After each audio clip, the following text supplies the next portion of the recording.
Fala galera, beleza? Bora resolver agora uma questão de função, uma questão bem teórica.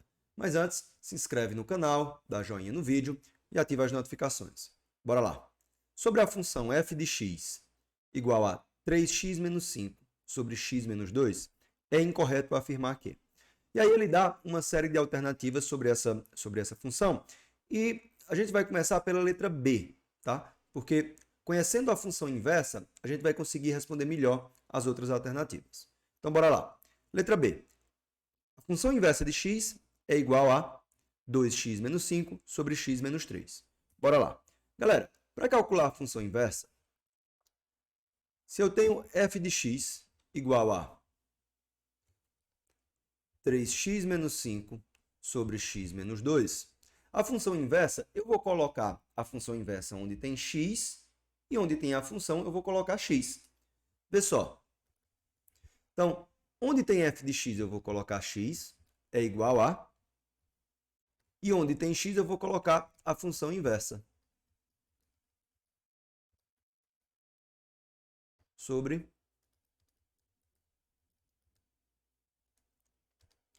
Então, agora, basta isolar a minha função f de menos 1x, que seria a função inversa. Multiplicando em cruz, pessoal, eu vou ter x vezes f menos 1x menos 2x é igual a 3 vezes f de menos 1x menos 5. Ok? Trazendo o f de menos 1x para esse lado e passando o 2x para o outro, a gente vai ter o seguinte. Eu vou ter que x vezes a função inversa de x menos 3 vezes a função inversa de x vai ser igual a quem? 2x menos 5. E aqui, galera, colocando a função inversa em evidência, eu vou ter f de menos 1x que multiplica x menos 3 igual a 2x menos 5. Por fim, isolando f de menos 1x, que é a função inversa, ela vai ser igual a quem? 2x menos 5 sobre x menos 3, tá bom? Já que eu pego esse x menos 3 aqui, eu vou passar dividindo. Então, galera, a letra B, ela é correta, beleza? Então, o que a gente vai analisar agora, certo? A gente vai analisar as outras alternativas. Então, vamos para a letra A. Vou colocar aqui como sendo a letra B, tá? E aqui como sendo a letra A. F é uma bijeção de reais quando eu excluo o 2. Então, isso aqui, pessoal, é a mesma coisa que reais menos o 2, tá bom? Em reais, quando eu excluo o 3, onde R denota o conjunto dos números reais. Pessoal, o que é uma bijeção? Para uma função ser bijetora, ela tem que ser injetora e sobrejetora ao mesmo tempo. Não é isso? Ou seja, ou injetiva, sobrejetiva, depende de alguns autores quando falam, né? Quando é que uma função ela é injetora? É quando todos os valores, certo, que estão lá no domínio da função, eles produzem valores diferentes lá no contradomínio, na imagem, tá bom? Ou seja, o número que eu escolho no domínio, por exemplo, 2, o valor que ele vai gerar lá na imagem, que ele vai estar ligado, tem que ser diferente do valor que um outro número do domínio ele possa gerar. Imagine a função f de x igual a x ao quadrado. Perceba que se eu coloco 2 ou se eu coloco menos 2, o valor produzido é o mesmo. Então, essa função ela não é injetora. Então, para ser injetora, eu tenho que cada elemento lá do domínio da função, ele gere um elemento diferente lá no contradomínio. Bom, para uma função ser sobrejetora, eu não posso ter lá no contradomínio elementos que fiquem sem nenhuma ligação no domínio. Ou seja, tem que estar todo mundo preenchido. Quando a função é sobrejetora, a gente diz que o conjunto imagem daquela função é igual ao contradomínio, certo? Então vamos ver se isso acontece para essa função. Perceba que essa função aqui, nesse caso, certo? Ela está determinada dessa forma, tá?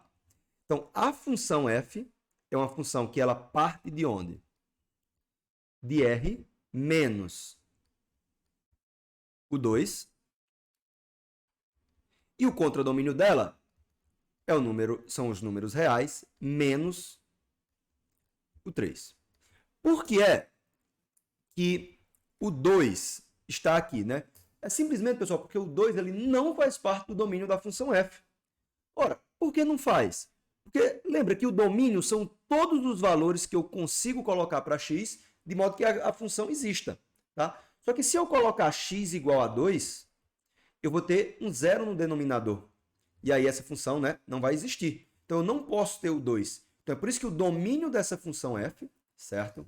Ele é o conjunto dos números reais menos o 2. E o contradomínio? O contradomínio, pessoal, como eu falei para vocês, ele precisa ser igual à imagem daquela função para que a função ela seja sobrejetora.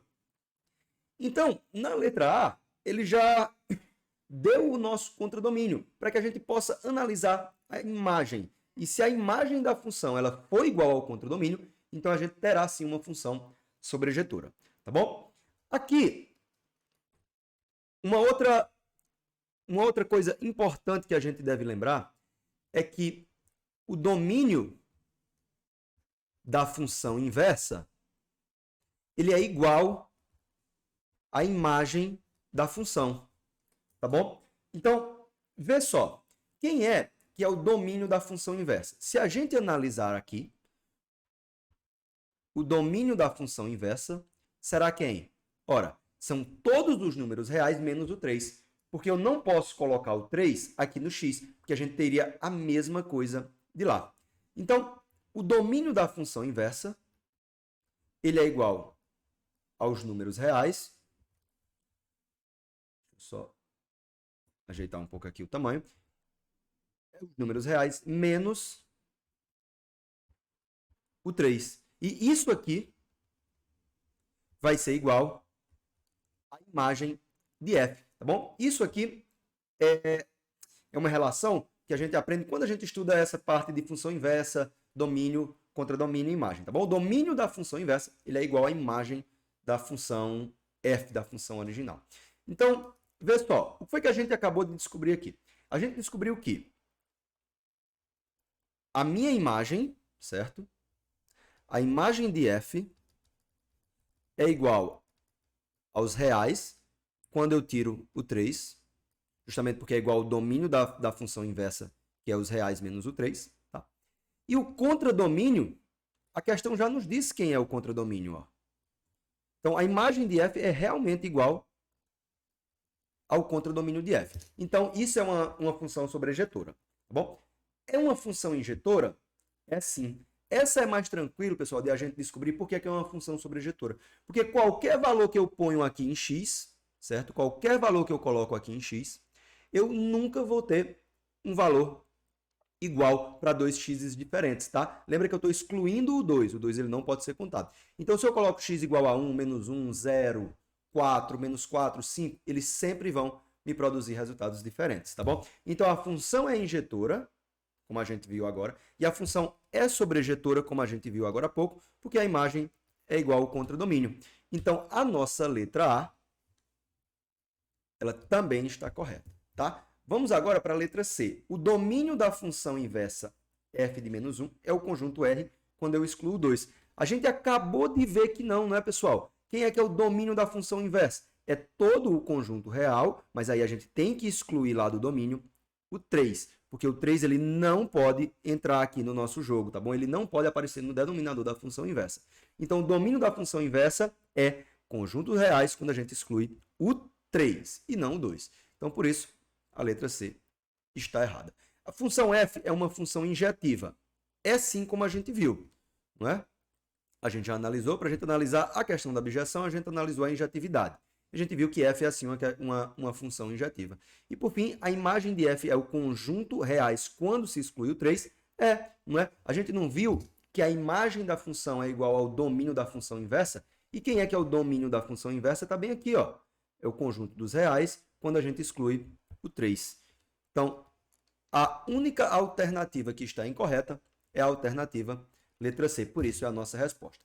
Então, pessoal, como eu falei para vocês, uma questão bem teórica, não é? Sobre domínio, sobre injetividade, sobre adjetividade, que é bastante interessante a gente ter esses conhecimentos para fazer esse tipo de questão nesses vestibulares. Espero que tenha ficado compreendido. Caso não, novamente, deixe a sua dúvida aí nos comentários. Um abraço e até a próxima.